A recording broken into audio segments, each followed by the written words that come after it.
resigned from a 3-year full-time position for one of the largest one of the largest car companies here in Australia, where I live.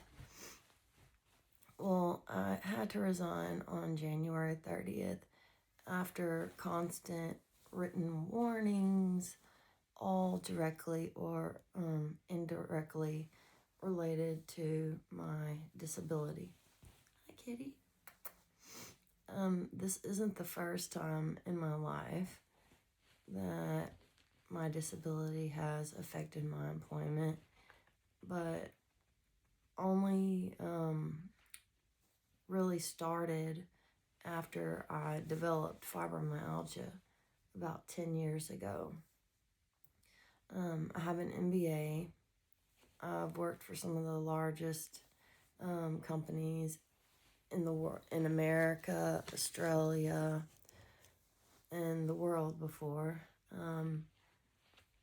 I knew when I was diagnosed with fibromyalgia by their neurologist that there was no cure. I knew that only 15% of people with fibromyalgia are able to work full-time. I was told that the rheumatologist could not do anything more to help me, and the best thing that I would need to learn to do would be to accept the fact that I am disabled. So I knew it would be definitely a personal challenge, but I never expected for it to cause me to be discriminated against during hiring or after getting a job. Let me introduce myself. I'm Lauren. I'm 39 years old. I'll turn 40 this August, which is next month. And welcome to my channel. I decided to start. I'm very new at this, so there's probably going to be a lot of but I'm hoping as I practice and get better that will get better as well. This channel is going to cover just a frugal chronic illness life experience, sharing some simple thoughts and experiences, sharing my ongoing life and journey with both an MBA and a chronic disability, my raws, highs, and lows, some of my local outings and travels, and my new Reiki journey, which I've just started, of having to self-heal, outings that I go on locally, which aren't too many, only really able to go, especially during the winter, just to go into the grocery store or go into one doctor's appointment, or doing one activity during a day. I have to come home and rest. I really can't do a lot physically. But I will take you to like local grocery stores and maybe explain a little bit of why it's so hard. Also, how and when I get the strength, I can go and do things. So things that are free and things that don't cost a lot of money. So when I resigned, I did the standard resume update. I took time to heal and rest, which I'm still doing.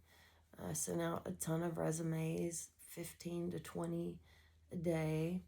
I also joined recruitment agencies, which are called job providers here in Australia. I have a pretty good resume with my undergrad in international business, a minor in economics, and an MBA in corporate management, as fourth mentioned. Having worked in Australia, New Zealand, America, and with years of retention for some of the biggest companies in the world: Total Petrochemical USA, State Farm, BP, Toyota, law firms, engineering companies, working directly under now what would add up to be hundreds of CEOs, CFOs, head of departments, top management. So yeah, since I started my application process, I've been invited to at least 20 interviews. I go to the interviews, I feel like I do well. I get good feedback that they like my credentials and they like how I've interviewed. But then every time I've gotten we've hired someone else, we're sorry. And then whenever I would ask for feedback, the only thing I was being told was that somebody else had more experience in the field than I do. But it was also the first time that I'd ever been like disclosing or trying to disclose my disability during interviews. And in the past, I would go to maybe like 3 interviews at the most before I would get a job, or I would get the job on the first interview. So I like didn't understand what was happening. I didn't understand if it was my Americanism, ageism, there being more people applying for jobs right now, and the bad economy than there are jobs out there. I really didn't know what was going on. But finally, I realized that the link must be that I'm mentioning my disability in these interviews. Here in Australia, we do have like unemployment, and I've applied for it, but because of my husband's income, I don't get any money after I report his income, and he doesn't want to be with me. He's wanted to divorce me for quite some time now, so it really has caused a strain. And now that I thought it would be probably 3-4 months at the most, 2 or something, that I would be looking for a new job. I had no idea and was shocked that it's now been 5.5 months, and like the money that I'd been paid out from my other job, and then a gift from family, which was around $8,000, is already all gone. We do have a mortgage, but we don't have anything extra like Netflix or anything else. But I did make cuts on like going out to eat, not filling my prescriptions, not eating breakfast or lunch anymore. I've also taken the time off to do some free online AI business like accreditations with Harvard and the University of Maryland that I've added to my resume.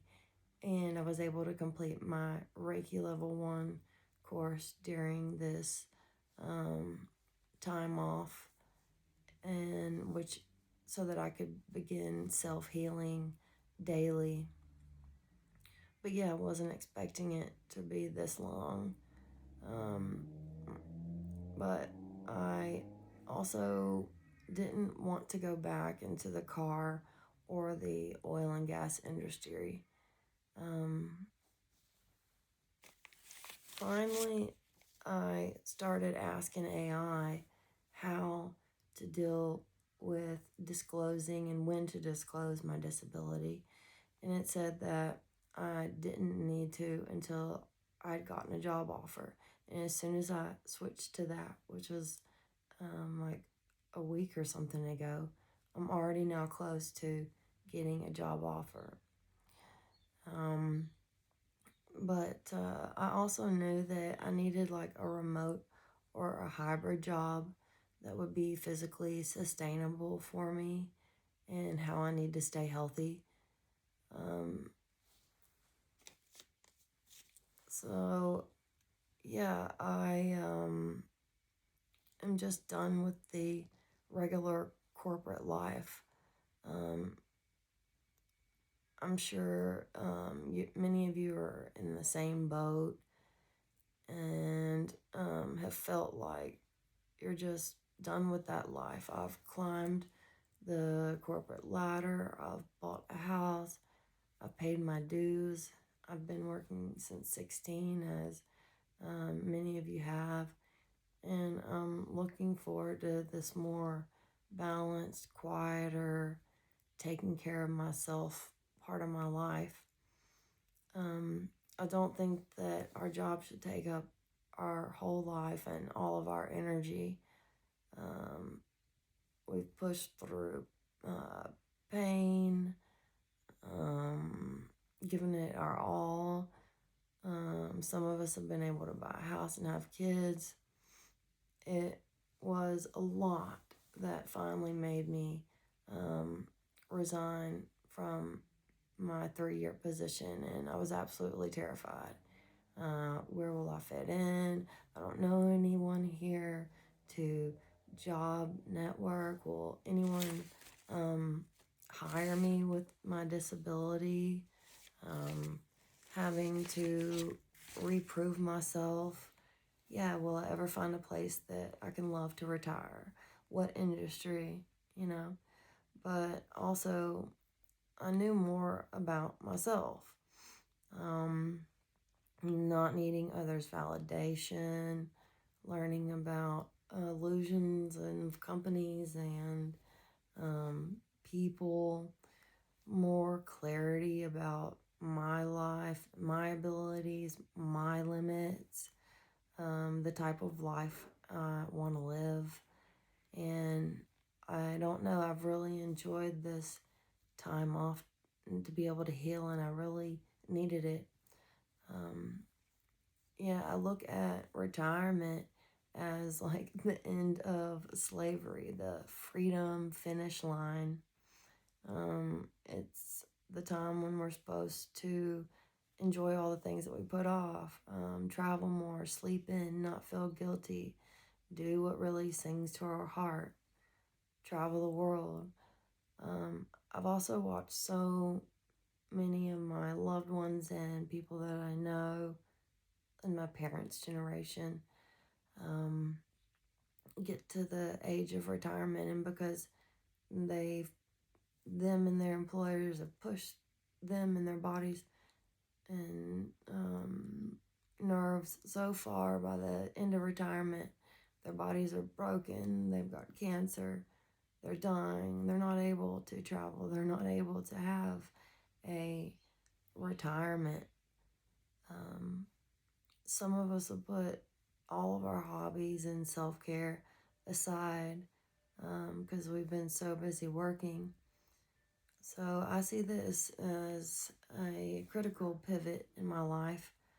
For me, it means listening to my body, honoring it. I do love to travel, but before I was too exhausted to even get out and do things on the weekends. I would spend my whole weekend recovering from work, and the weekend would fly by so fast, and then I was just back to it. It didn't feel like a living. It felt like I was surviving my life instead of living it, and just running my central nervous system on high all the time. And I didn't feel good mentally or physically. And finally, my body just said enough. So now I have the time to look into addressing my medical condition, doing what I need to address it, sharing what I learn, doing Reiki, trying out doing a YouTube so that I can share the things that I learn, especially about fibromyalgia. And I absolutely love learning. So I'm looking forward to this next chapter. Next chapter. I really feel like companies today, especially in Australia, they claim that they support people with disabilities, and I used to believe that. And also, like, let me kind of correct myself. So it was about 10 years ago when I knew that there was something wrong with me. I had just moved to Melbourne, Australia, from Texas, and I'd always lived in Texas my whole life, where we have like 2 seasons, hot and not so hot. But in Melbourne, it's extremely cold, and I um, I wasn't able to do anything. Like, I didn't know that cold didn't equal pain in other people. So I spent years saying I'm cold or I'm freezing to try to communicate to people that I'm either in a low level of pain or excruciating pain, not realizing that other people don't experience pain when they are cold. Um, so, yeah, I realized I couldn't move in Melbourne, live in Melbourne. It was too cold. And we moved to Brisbane, but still, most houses in Australia don't have centralized heat and AC. Um, so, um, winters and autumns are still challenging for me. It's the same temperature inside as it is outside. So, yeah, I knew having fibromyalgia would be a challenge, but I also was only 30 years old. I still had aspirations of having kids, living, not wanting to live on disability payment, even though fibromyalgia doesn't even qualify for disability payment here in Australia. But even if it did, it's not really enough to live on. So I wanted to push myself to be part of that 15% that was able to work full time despite having a physical condition or disability. But I knew that I needed to find a desk or a sitting job. But I thought that, yeah, companies like Toyota would give grace and understanding and accommodation. So I always disclosed, and I was told the job was flexible, and that, I told them mornings are extremely hard for me. I need the flexibility to be um, 15 to 30 minutes, maybe late and stay later, and because I'm really slow in the mornings, especially during winter and autumn, it's excruciatingly painful to get out of bed. And so I was told at the time, yeah, that's fine. The job is flexible. But still, my manager never took the time to learn anything about my disability. Then, about halfway through my time there, we got a new change of HR, and management, who had already been bullies before, had free reign, and my disability needs were ignored, and all of a sudden I was being told the job wasn't flexible. So after working hard there for 3 years and doing really, really well in my job, I was now being marginalized, shunned, alienated, and eventually just bullied so badly that I had to resign. it wasn't just the constant high pressure from management trying to make my daily work life impossible or miserable, but also the demand of the job, my body having to battle the air conditioning, even though I'm on pain medication. Like I said, when I'm in air conditioning, it elevates my pain from head to toe to excruciating. But yeah, the physicalness of having to go into the office and constructive dismissal is what I call it. It's also known as like quiet firing, when the employer deliberately makes your work environment so intolerable that you have no choice but to resign. Yeah, like I said, I worked really hard there. Did a great job in my role and exceeded all of the qualifications and like job requirements, but everything circled back to being not understood and about my disability, and them not caring to understand.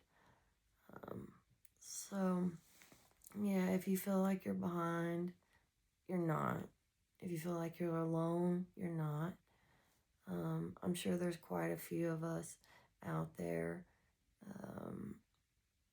not only with a disability, but with higher education and all the things that we were told to do and still can't find work, still can't live as well and do as well as our parents did.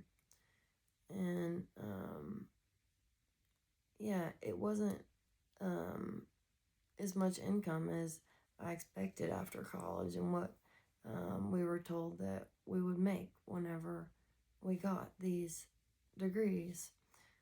So it's forcing me, I'm grateful for it, actually, because it's forced me to slow down and learn to appreciate what I do, learn to listen to my body, learn to live with intention, and give me time to have balance and take care of myself. And yeah, I think I'll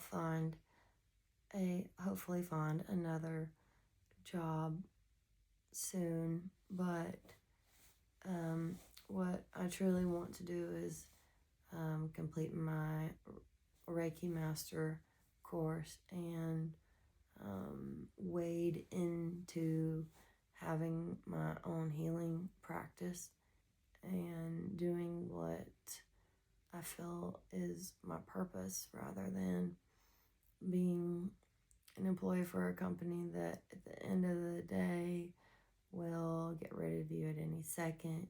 You're replaceable, doesn't care about your well-being, doesn't look after you when you retire, doesn't allow you to have work-life balance, just consumes your life, consumes your body, and then kicks you out at the door one way or another at the end of the day.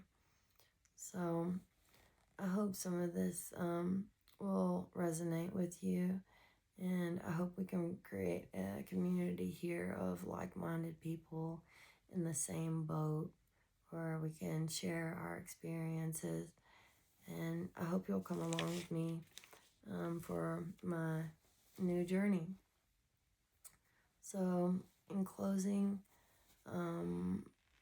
get out when you can, rest when you need to, allow yourself to say no, embrace balance in your life. put yourself first. Live a life that if you do work, don't run your body into the ground so that you're not able to retire and enjoy your entire retirement. Go explore what's around you. There's a lot of free things that you can find to do, or cheap things if you really look. Especially where I live here in beautiful Queensland, there's almost endless free things to do out in nature, which is what I really enjoy doing, getting out and being in nature and being in the sunshine. So yeah, give yourself permission and don't feel like you're wasting your life by doing that, taking care of yourself and doing what makes you happy now. And yeah, embrace where you are now, because that's all we can do. And when you stay in the mindset of love and gratitude, because we all have everything to be grateful for, the roof over our heads, the food that we eat every day, the many, many, many blessings that are not owed to us, but are blessings. Seeing birds, flowers, being grateful and present for the small things always attracts more abundance into your life than being in a mindset of lack or unappreciation for what you do have, but rather chasing the next thing that you don't. So until then, I will see you in the next video.